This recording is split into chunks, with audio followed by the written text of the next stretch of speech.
Time রোহিণীতে আসছিলাম আজকে, এসে ভালোই লাগছে। কিছুক্ষণ আগেই এসেছি, বেশিক্ষণ হয়নি, এসেছি প্রায় 1 ঘন্টার মতন হলো। এসে টিফিন করেছি, তারপর এখন ঘুরতে বেরিয়েছি সবার সাথে। বছরের প্রথম দিন। হ্যাঁ, আসলে আমি কলকাতায় থাকি, এখানে থাকি না, তো এসেছি 2-3 দিনের জন্য, নিউ ইয়ারের জন্যই এসেছি বাড়িতে। তো ভাবলাম প্রথম দিনটাতে সবাই মিলে কোথাও গিয়ে একটু। স্নেহা।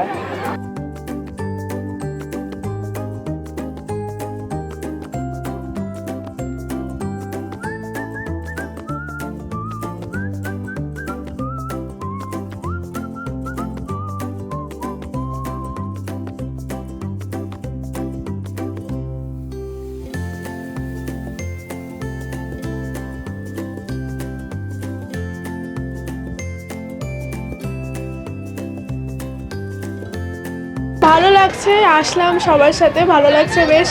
ফার্স্ট টাইম আসা আমার।